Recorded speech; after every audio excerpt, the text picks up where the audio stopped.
क्या होगा अगर एक दिन आपको पता चले कि आपके घर के बाहर खड़ा एक साधारण डिलीवरी बॉय असल में 1000 साल पहले पूरी दुनिया पर राज करने वाला सबसे शक्तिशाली इंसान था?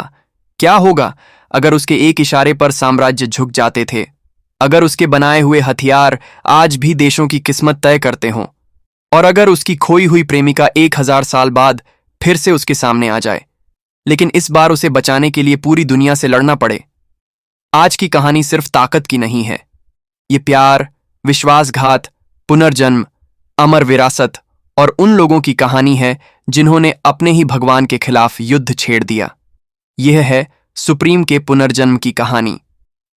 शॉन बाहर से बिल्कुल साधारण दिखता था। लोग उसे एक मामूली डिलीवरी बॉय समझते थे, लेकिन कोई नहीं जानता था कि उसकी आत्मा के भीतर 1000 साल पुराने सुप्रीम की स्मृतियां सो रही थीं।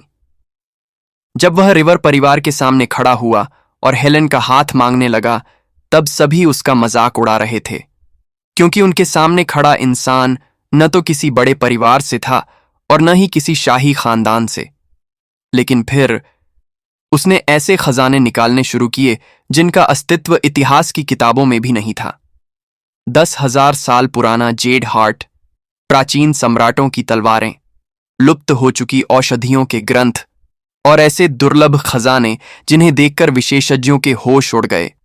धीरे धीरे रिवर परिवार समझने लगा कि यह व्यक्ति साधारण नहीं है। रिवर परिवार ने दूसरी परीक्षा रखी। उन्हें लगा कि धन होना अलग बात है, लेकिन ताकत होना अलग। उन्होंने अपने सबसे खतरनाक योद्धा एल्डर जॉन को बुलाया। जॉन एक अनुभवी ग्रैंड मास्टर था। उसे पूरा विश्वास था कि वह कुछ ही सेकंड में शॉन को कुचल देगा, लेकिन जो हुआ उसने सभी को स्तब्ध कर दिया। जॉन के हमले हवा में गायब हो रहे थे। शॉन बिना मेहनत किए हर प्रहार से बच रहा था। जब जॉन ने अपनी सबसे खतरनाक तकनीक माउंटेन कोलैप्स का प्रयोग किया, तब पूरा मैदान कांप उठा, लेकिन शॉन वहीं खड़ा रहा, शांत, स्थिर और बिल्कुल निडर। उसी क्षण पहली बार लोगों के मन में सवाल उठा, क्या यह सचमुच सुप्रीम हो सकता है? तीसरी परीक्षा सबसे खतरनाक थी। रिवर परिवार के पूर्वजों के हॉल में 1000 साल पुरानी एक रहस्यमयी पेंटिंग छिपी हुई थी।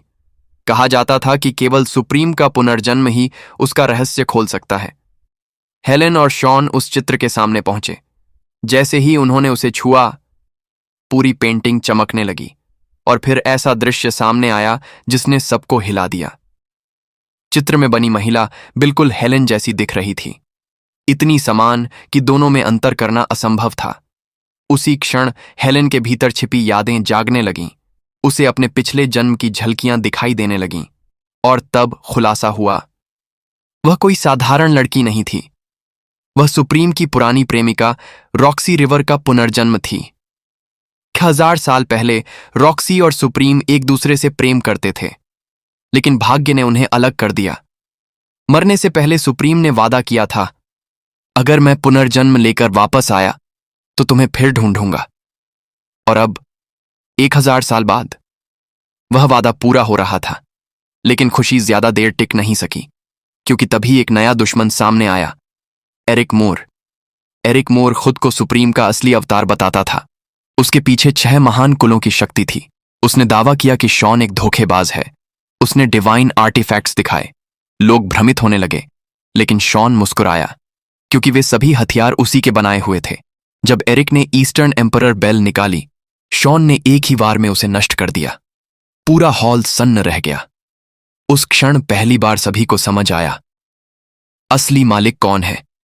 मूर परिवार की हार के बाद कुक परिवार सामने आया। उन्होंने डिवाइन वैली में भव्य समारोह का निमंत्रण भेजा। ऊपर से यह स्वागत जैसा लग रहा था, लेकिन असल में यह एक जाल था। 1000 वर्षों से 6 महान कुल सुप्रीम की शक्ति पर कब्जा करना चाहते थे, और अब उन्हें मौका मिल गया था। उन्होंने तय किया, या तो सुप्रीम झुकेगा या मारा जाएगा। डिवाइन वैली पहुंचते ही शॉन को अजीब चीजें महसूस हुईं। जहर, सील, गुप्त सरणियां और आत्माओं को निगलने वाले उपकरण। नॉर्मन कुक ने खुलकर विद्रोह कर दिया। उसने घोषणा की, हमें सुप्रीम की जरूरत नहीं, हमें नया भगवान चाहिए। इसके बाद शुरू हुई वह लड़ाई जिसने पूरी घाटी हिला दी।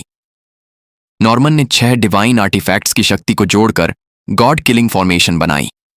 उसका लक्ष्य था सुप्रीम को मारकर उसकी शक्ति चुरा लेना, लेकिन वह भूल गया था कि यह फॉर्मेशन किसने बनाई थी। शॉन ने हंसते हुए कहा, मैंने इसे बनाया था और मैंने इसमें एक कमजोरी भी छोड़ी थी।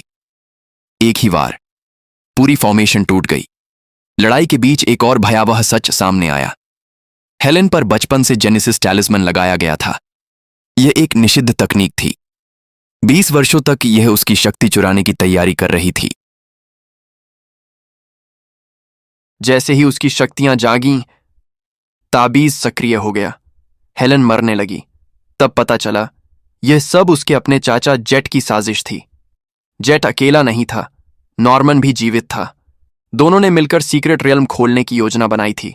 उनका लक्ष्य था दाओ ओरिजिन पर कब्जा करना, वह शक्ति जो संसार के नियम बदल सकती थी। उन्होंने 6 कुलों को अपने साथ मिला लिया और फिर सुप्रीम को बलि चढ़ाने का प्रयास किया। अब तक शॉन केवल अपनी शक्ति का एक हिस्सा उपयोग कर रहा था, लेकिन जब हेलेन की जान खतरे में आई, तब उसने अपनी वास्तविक शक्ति जगाई। आकाश कांप उठा। सभी डिवाइन आर्टिफैक्ट्स उसके आदेश पर लौट आए। Divine sword, emperor bell, celestial mirror, सभी अपने असली मालिक के सामने झुक गए। एक एक करके सभी गद्दार हार गए। जेट मारा गया, नॉर्मन नष्ट हो गया, विद्रोही परिवार समाप्त हो गए। जो बच गए उन्होंने घुटने टेक दिए। 1000 साल पुरानी व्यवस्था फिर से स्थापित हुई, लेकिन जीत की कीमत थी। हेलेन की आत्मा टूट रही थी। उसे बचाने के लिए शॉन को अपना आधा रक्त त्यागना पड़ा। उसने अपनी जीवन शक्ति देकर हेलेन को बचाया, और तब रॉक्सी तथा हेलेन की सभी यादें एक हो गईं।